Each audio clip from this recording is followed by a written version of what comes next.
Start करो। अस्सलाम वालेकुम डियर स्टूडेंट, आज का जो हमारा लेक्चर है वो है एटॉमिक मास। एटॉमिक मास वर्ड से ही पता चल रहा है the mass of an atom. Atom का जो मास होता है उसे हम कहते हैं एटॉमिक मास। आपको पता है एटम जो है एक स्मॉलेस्ट पार्टिकल होता है। आप इसे बिल्डिंग ब्लॉक ऑफ मैटर भी कह सकते हो। तो एटम जो है एक स्मॉलेस्ट पार्टिकल है, एक टाइनी पार्टिकल है, एक बिल्डिंग ब्लॉक ऑफ मैटर है। तो इसका मास डिटरमाइन करना थोड़ा डिफिकल्ट है। हमारे पीरियोडिक टेबल के अंदर जो एलिमेंट हैं उनके मास कैसे निकाले जाते थे वो हम बताएंगे आपको। तो उसकी डेफिनेशन है the mass of an atom of an element is compare with mass of carbon atom. और कार्बन कौन सा होगा? 12। आप किसी भी एटम के मास को कंपेयर करेंगे कार्बन 12 से तो आपके पास क्या निकल जाएगा? Atomic mass. तो हम पीरियोडिक टेबल के अंदर जो एटम होते थे उनके मास को हम किससे कंपेयर करते थे? हम करते थे कार्बन 12 से, क्योंकि कार्बन 12 जो है हमारे पास स्टेबल आइसोटोप से। अगर बहुत बैक चले जाएं तो कभी हाइड्रोजन को स्टैंडर्ड बनाते थे, ऑक्सीजन को भी बनाते थे। अब जो हमारे पास स्टैंडर्ड जो है वो हमारे पास है C12। अब किस तरह हम देखेंगे क्या होता है। अगर फॉर एग्जांपल आपके पास कार्बन एटम है C12 है, उसको हम कंपेयर कर रहे हैं हाइड्रोजन के मास से, या ऐसे कह सकते हैं ये हाइड्रोजन जो है इसको हम कंपेयर कर रहे हैं कार्बन 12 से। अब हम देखें किस तरह कंपेयर करेंगे। अगर फॉर एग्जांपल यहां पे आपके पास है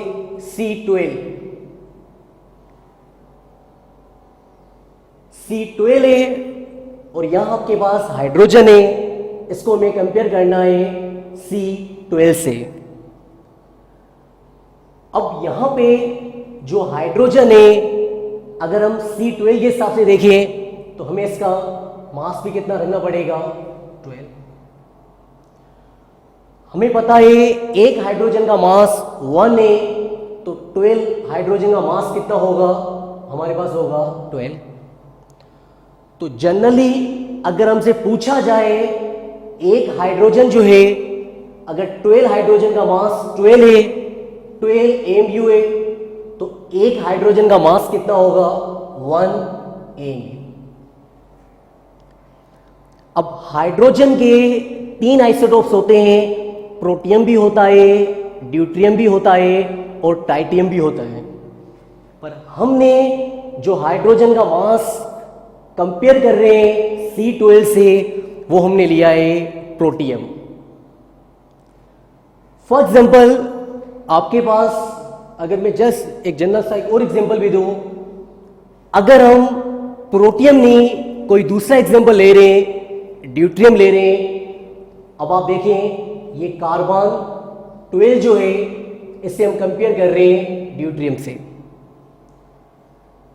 अब देखिए अब यहां C12 है, कार्बन का मास कितना है 12, और अगर इनको कंपेयर कर रहे हैं तो हम यहाँ पे कितने ड्यूटेरियम रखेंगे 6, क्योंकि एक ड्यूटेरियम का मास कितना होता है 2। तो आपसे 6 ड्यूटेरियम का मास पूछा जाएगा तो आप कितना बताएंगे, कितना होगा 12 AMU होगा। अगर 6 ड्यूटेरियम का मास 12 है और हमसे अगर 1 ड्यूटेरियम का मास पूछा जाए तो हम कितना बताएंगे, हम बता सकते हैं 2 होगा। तो अगर आप किसी भी एटम के मास को कंपेयर कर रहे हैं C12 से तो आप उसे क्या कह सकते हैं, हम उसे कह सकते हैं एटॉमिक मास। सेम इसी तरह हम जनरली जो हमने 9th में भी देखा होगा, या एक और भी इजी तरीका बताता हूं, आप आंसर निकाल सकते हैं। अगर आपको हाइड्रोजन का मास देखना है तो आप कंपेयर कर रहे हैं C12 से। अब आपके पास हाइड्रोजन का मास है 1, जिससे कंपेयर कर रहे हैं उससे हमें मल्टीप्लाई भी करना है और उससे हमें क्या करना है, डिवाइड भी करना है। तो 12 से कैंसिल हो गया, हमारा बचा 1 AMU। तो अगर आप किसी भी एटम के मास को कंपेयर कर रहे हैं C12 से, जो आपके पास स्टेबल आइसोटोप्स होता है कार्बन का, तो उससे हम क्या कहते हैं, उस टॉपिक का हम नाम रखते हैं एटॉमिक मास। वर्ड से ही पता चल रहा है किसी भी एटम का जो मास होता है उसे कहा जाता है एटॉमिक मास। और आप ये भी याद रखना, इसको आप एक्सप्रेस किससे करते हैं, AMU से, और AMU का मतलब होता है एटॉमिक मास यूनिट। या आप और बुकों में भी देखेंगे, ये आपके पास AMU जो होता है वो इक्वल होता है U के। इसी तरह ये यूनिफाइड एटॉमिक मास यूनिट होता है। तो आप ऐसे भी कह सकते हैं 1 AMU जो है वो इक्वल होता है 1 U के। और कभी कभी ये भी एमसीक्यूज आता है, अगर आप 112 मास ले रहे हैं C12 के, तो वो किसके इक्वल होगा, वो भी आपके पास इक्वल होगा 1 AMU के। और ये भी आपके पास कभी कभी क्वेश्चन आता है 1 AMU किसके इक्वल है, तो आप कहेंगे 1.66 इंटू 10⁻⁻27 किलोग्राम, या आप इतना ग्राम भी कह सकते हैं, क्योंकि किलोग्राम को ग्राम में कन्वर्ट करना होता है तो हमें मल्टीप्लाई करना पड़ता है 1000 से। 1000 का मतलब होता है 10⁻3, -27 में से 3 चले जाएंगे, बाकी कितने बचेंगे, -24। इसी तरह से आपके पास एक और भी टर्म आती है जो हम आपको बताएंगे, रिलेटिव एटॉमिक मास। वर्ड से ही पता चल रहा है, अगर आप किसी भी एटम के मास को कंपेयर कर रहे हैं C12 से, अगर आप कंपेयर करोगे तो वहां वर्ड क्या यूज करोगे, रिलेटिव एटॉमिक मास। इसी के साथ एक और रिलेटेड भी टर्म है एवरेज एटॉमिक मास, जो आप 9th के अंदर पढ़ते थे। देखो आपके सामने क्वेश्चन आते हैं, अगर आप पीरियोडिक टेबल के अंदर देखेंगे most of the element in the periodic table, वहां पे उनका मास आपको नजर आता है फ्रैक्शन में। तो उनका मास फ्रैक्शन इस वजह से होता है, हम आइसोटोप्स के क्या लेते हैं, एवरेज मास लेते हैं। ये क्वेश्चन आता है, बहुत इंपॉर्टेंट है। जैसे आपके पास हाइड्रोजन का मास है 1.008, पर हम वहां पे लेते हैं 1। कार्बन का मास देखें 12.01 है, तो हम ले रहे होते हैं 12। तो पीरियोडिक टेबल के अंदर एलिमेंट का मास जो फ्रैक्शन में, वो किस वजह से होता है, क्योंकि आप एवरेज मास लेते हो आइसोटॉप्स का। फॉर एग्जाम्पल आपने 9th के अंदर भी सिंपल सा एक एग्जाम्पल देखा होगा, क्लोरीन जो है वो आपके पास, क्लोरीन जो है आप 35 भी ले रहे हैं और क्लोरीन जो है आप 37 भी ले रहे हैं। अगर क्लोरीन 35 जो है वो आपके पास से 75% और 37 है 25%। तो आप ये दोनों आइसोटोप्स दिए हुए हैं, इन दोनों की परसेंटेज दी गई है। आप इनका एवरेज एटॉमिक मास कैसे निकालेंगे? बहुत सिंपल है। आप क्या करेंगे, जो मास दिया हुआ है 35, इसको मल्टीप्लाई करेंगे 75 से। परसेंटेज को अगर आप खत्म करोगे तो आप डिवाइड कर देंगे किससे? 100 से। इसी तरह आप क्या करेंगे, 37 को मल्टीप्लाई करेंगे आप 25 से, फिर आप डिवाइड कर देंगे 100 से। तो आपके पास आप इसका भी आंसर निकालना और इसका भी आंसर निकालना, दोनों को सम करना, आपके पास जवाब आ जाएगा 35.5 AMU ऑफ क्लोरीन। तो ये जो मास आपके पास फ्रैक्शन में आ रहे हैं, ये इस वजह से आ रहे हैं क्योंकि आप आइसोटोप्स का क्या ले रहे हैं? एवरेज मास ले रहे हैं। इसी तरह से आपके पास, और आपको यह भी पता होना चाहिए, अगर जिस आइसोटोप की परसेंटेज जितनी ज्यादा होगी तो आपके पास जो एवरेज एटॉमिक मास जो होगा वो उसी से ही रिलेटेड होगा। दोनों में से आप देखेंगे 75% ज्यादा है, तो आपके पास ये एवरेज एटॉमिक मास जो है वो आपको ज्यादा किससे रिलेटेड नजर आएगा? जिसकी परसेंटेज क्या है? ज्यादा। तो 75% ज्यादा है, तो तकरीबन आपके पास इसी से रिलेटेड हो। अगर फॉर एग्जाम्पल आपके पास आप देखेंगे, अगर मैं आपको फॉर एग्जाम्पल एक क्वेश्चन दूं, आपके पास 2 एलिमेंट है, एक का मास 10 है और एक का मास 12 है, और दोनों की परसेंटेज सेम है 50 है। अगर दोनों की परसेंटेज सेम है और आप एवरेज एटॉमिक मास तो निकाल लेंगे, पर आप मेरी एक बात याद रखना, अगर दोनों की परसेंटेज सेम हो तो आपके पास यहां जो एवरेज एटॉमिक मास आएगा वो इन दोनों के बीच में आएगा। इन दोनों के बीच का मतलब क्या है? आपके पास तकरीबन जो आंसर आएगा वो 11 तक आएगा। अगर जिनकी परसेंटेज ज्यादा है तो आप क्या करेंगे, जो आपका एवरेज एटॉमिक मास जो होगा वो ज्यादा परसेंटेज से रिलेटेड होगा। और अगर दोनों की परसेंटेज सेम दे रहा है तो आप याद रखना, आपके पास यहां पे जो एवरेज एटॉमिक मास आएगा वो इन दोनों का, आप देखेंगे इन दोनों के बीच में आ रहा होगा। तो मेरा मकसद समझाने का ये है, आपको पीरियोडिक टेबल के अंदर एलिमेंट का मास जो फ्रैक्शन में आता है वो इस वजह से आता है, आप आइसोटोप्स का क्या ले रहे होते हैं? एवरेज मास ले रहे होते हैं। इसी तरह से आपके पास एक और भी छोटी सी टर्म है, मॉलिक्यूलर मास।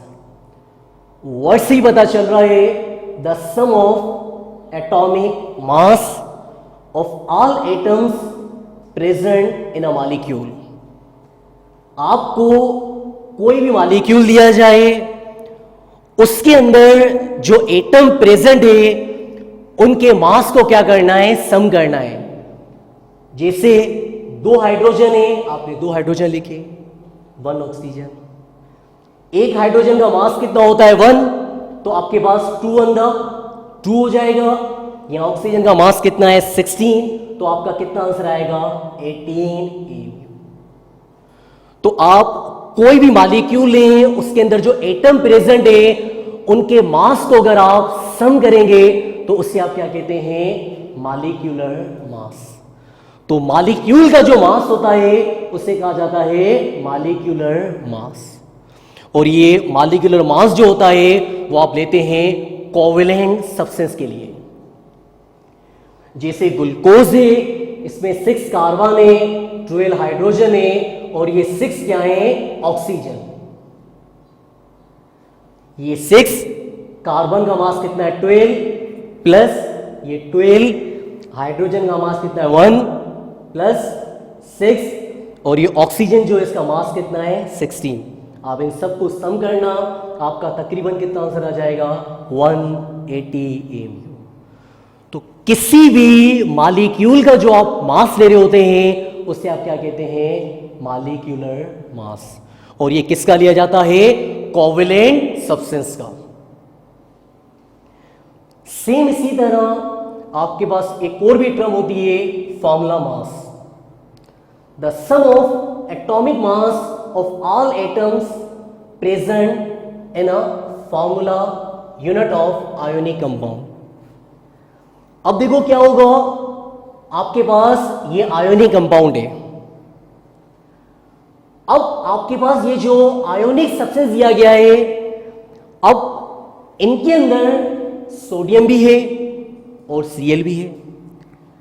तो अगर मैं आपको आयोनिक सब्सटेंस दूं तो उसमें जो एटम्स प्रेजेंट हैं आप उनके मास को क्या करेंगे सम करेंगे। अगर उनके मास को जब आप सम करेंगे तो आपके पास क्या निकल जाएगा, ये निकल जाएगा फॉर्मूला मास। सेम इसी तरह कैल्शियम सल्फेट डाइहाइड्रेट मैंने दिया है, आप देख सकते हैं इसमें एक कैल्शियम है, एक सल्फर है और 4 ऑक्सीजन है। कैल्शियम का मास है 40, सल्फर का मास है 32, ऑक्सीजन का मास है 16 और ये 2 और वाटर का मास कितना है 18। आप इन सब को सम करना, आई थिंक आपके पास आंसर आ जाएगा 172 AMU। आप इन सबको सॉल्व करके देखना, आपके पास इसका आंसर जो होगा वो आपको लिखना है।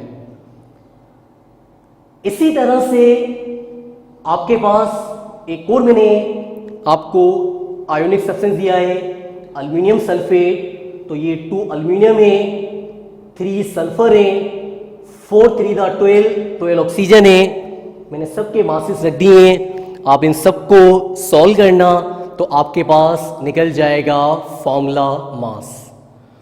तो अगर आपको कोई भी एक आयोनिक सब्सटेंस दिया जाए तो उसके अंदर जो एटम्स प्रेजेंट है उनके मास को सम करेंगे तो आपके पास क्या निकलेगा फॉर्मूला मास निकल जाएगा। पर आप 9th की बुक में भी देखना, ये फॉर्मूला मास जो है वो आयोनिक सब्सटेंस के भी लिए हो रहा है। वहां पे कुछ एग्जांपल कोवलेंट सब्सटेंस के भी लिखे हुए हैं, जैसे सक्रोज C12H22O11। तो आप देखेंगे उनका भी यहाँ वहां पे क्या निकाला जा रहा है फॉर्मूला मास।